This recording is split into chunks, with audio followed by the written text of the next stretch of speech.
کتاب نہج البلاغہ جو لکھا ہوا وہ آپ کو یہاں سے پڑھ کر سنا رہا ہوں اور اس کا حوالہ بھی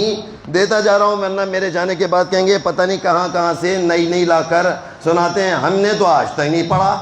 کلمات القصار میں سے خطبہ نمبر 368، لوگوں پر ایسا زمانہ آئے گا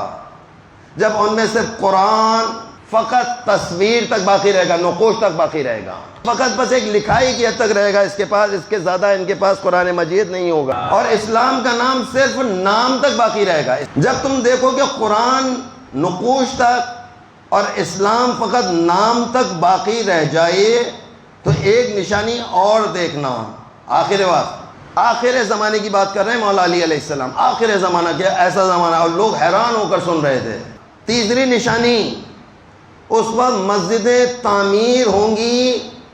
اور زینت کے لحاظ سے، خوبصورتی کے لحاظ سے بہترین، لیکن ہدایت سے خالی، ان میں ٹھہرنے والے، انہیں آباد کرنے والے، آباد کرنے سے کیا مراد ہے؟ نظام چلانے والے، مسجدوں کا نظام چلانے والے، مسجدوں کا سارا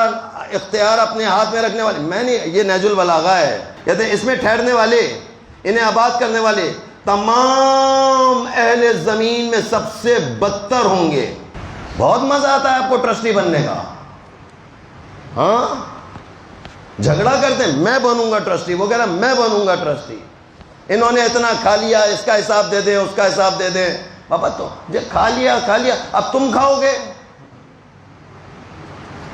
نئے انتخابات کروائیے جناب علی، ہم کو نیا آنا چاہیے۔ اس کے بعد کیا ہوگا جناب؟ ایک نظام، وہ کہہ رہے ہیں بابا یہ دنیا کے بدترین افراد ہوں گے، بدترین۔ لفظ ٹرسٹی یہاں پہ نہیں لکھا ہوا بھائی، ناراض مت ہوئیے گا، میں بچوں، جوانوں، بزرگوں میں آپ کو یہ کہنا چاہ رہا ہوں کہ تم اپنے اندر ایسی صلاحیت پیدا کرو کہ تم بدترین انسان نہ بنو۔ آپ کے سامنے میں نہیں کہہ رہا، امیر المومنین کہہ رہے ہیں۔ ایک نظام چلانے والا خود دیندار نہیں ہے، جو بے دین ہے وہ مسجد کا ٹھیکیدار ہے، بے دین ہے، دیندار نہیں ہے، اس کا تقوی پرہیزگاری سے کوئی تعلق نہیں ہے، اس کا حلال اور حرام سے کوئی تعلق نہیں ہے، جو مال آ رہا ہے بس لگائے چلا جا رہا ہے، جس کا بھی آ رہا ہے لگائے چلا جا رہا ہے، یہ نہیں پوچھا بھائی حلال ہے کہ حرام ہے۔ تمام مجتہدین کا فتویٰ ہے، تمام مجتہدین نے کہا ہے کہ ایسا مال کہ جس سے خمس نہ نکالا گیا ہو اس کا تعمیر مسجد میں لگانا حرام۔ تو اس کا خمس کا قائل ہی نہیں ہے، کیونکہ لینے والا بھی ایسا ہے جو دین سے اس کا کوئی تعلق واسطہ نہیں کرتا، جو بس جو آ رہا ہے لگاؤ، کون جو دے رہا ہے بس لگاؤ، ہمیں تعمیر کرنا ہے، ہم کو اس کو بہتر سے بہتر بنانا ہے۔ یہ مولا علی ارشاد فرما رہے ہیں نہج البلاغہ صفحہ نمبر 719۔ سننے والے جناب علی ناراض ہو رہے ہیں، کہہ رہے ہیں صاحب آپ نے انہیں آباد کرنے والوں کے لیے تو کہہ دیا، ایک جملہ اور بھی تھا، اس میں ٹھہرنے والے، رہنے والے کون ہیں بھائی؟ مولانا لوگ، ہم لوگ ہیں، یہ مسجد میں رہتے ہیں لیکن ہدایت نہیں دیتے ہیں لوگوں کو۔ بابا جس کے گھر رہ رہے ہو، جس کا کھا رہے ہو، اس کے ساتھ نمک حرامی نہیں کرو، تمہیں نمک حلال کرنا ہے۔ نمک حلال کیسے ہوگا؟ کہا نمک حلال ایسے ہی ہوگا کہ جب آپ مسجد میں ہیں، امام جماعت ہیں اور آپ کے سامنے کوئی داڑھی مونڈ کر آ رہا ہے، آپ کے سامنے کوئی شخص اس طریقے کے نظام کو قائم کر رہا ہے، وہ کہہ رہا ہے بابا اب ان دونوں کی ڈیل ہو جاتی ہے، انتظام چلانے والا اور ٹھہرانے والا، ان کی ڈیل ہو گئی آپس میں، نہ آپ ہمیں کچھ کہیں گے نہ آپ کو کچھ کہیں گے، آپ ہمارے معاملے میں مداخلت نہ کریں، ہم آپ کے معاملے میں مداخلت نہیں کریں گے، آپ آؤ نہ آؤ نظام آپ چلاتے رہو، آپ کبھی سال میں ایک دفعہ جایا کرو۔ ان میں ٹھہرنے والے، انہیں آباد کرنے والے تمام اہل زمین میں سب سے زیادہ بدتر ہوں گے، تمام فتنوں کا سرچشمہ اور گناہوں کا مرکز ہوں گے، ہر طرح کا فتنہ انہی کے ساتھ ہوگا،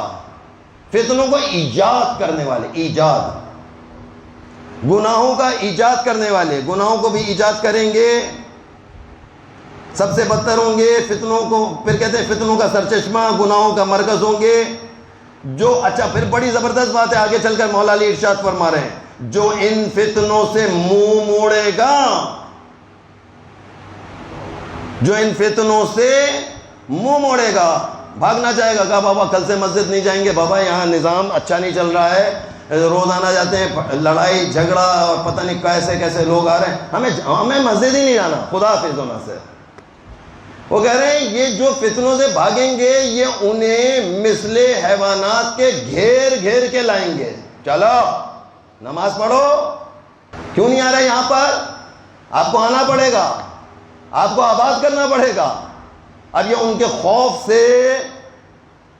مسجدوں میں جاتے رہیں گے، بابا یہ کیوں نہیں پڑھ کے سنایا آج تک؟ وہ چاہ کیا رہے ہیں امیر المومنین؟ امیر المومنین یہ چاہ رہے ہیں کہ تم اگر خانہ خدا کا نظام چلانے کے لیے پروردگار عالم نے تم کو موقع دے دیا ہے تو تمہیں تقوی اور پرہیزگار ہونا چاہیے۔ اگر تمہیں شوق ہے کہ تم خانہ خدا چلاؤ، تمہیں شوق ہے کہ کوئی اسلامی مرکز تمہارے ہاتھوں میں آئے، تو تمہیں پہلے خود اسلام سے آگاہی ہونا چاہیے، تمہارے اندر صلاحیت ہونی چاہیے۔ لیکن ایک نظام کیونکہ برطانیہ نے قائم کیا ہے،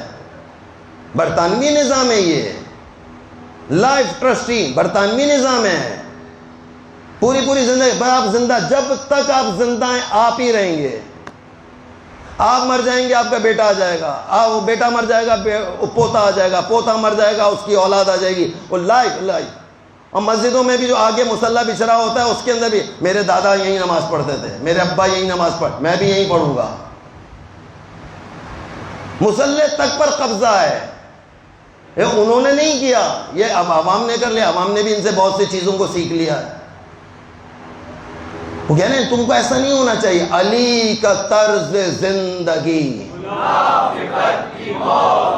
یہ طرز زندگی یہ ہے مولا کائنات کا طرز زندگی۔ اگر اس طرز زندگی کو میں نے اور آپ نے، وہ کہتے ہیں ایک ایسا زمانہ آئے گا، ہم نہیں کہہ رہے کہ وہ زمانہ آ گیا، ہمیں کیا پتا آیا کہ نہیں آیا، انہوں نے نشانی بتائی ہے، ہم تلاش کر رہے ہیں۔ مجھ جیسے ایک طالب علم کو کچھ نشانیاں نظر آ جاتی ہیں، کہتے ہیں ہاں ایسا ہے، کہتے ہیں مولانا آپ کو بڑی تکلیف ہو رہی ہے، آپ کہیں گے ٹرسٹی نہیں ہوں، بابا ہوں ٹرسٹی، انہوں نے مجھے لائف ٹرسٹی بنایا ہے، میں لائف ٹرسٹ کو ختم کرنا چاہ رہا ہوں۔ میں کہتا ہوں نہیں، یہ لائف ٹرسٹ کچھ لائف ٹرسٹ ہی نہیں ہوتا، کوئی چیز نہیں ہوتی، جو خدمت کرنا چاہے وہ آئے، ڈنڈا لے کے پیچھے پڑ گئے، نہیں جانے نہیں دیں گے، تم ہی رہو، کیونکہ تمہارے زیر سایہ رہ کر ہی تو نہ بولنے دیتے ہیں نہ قبول کرتے ہیں۔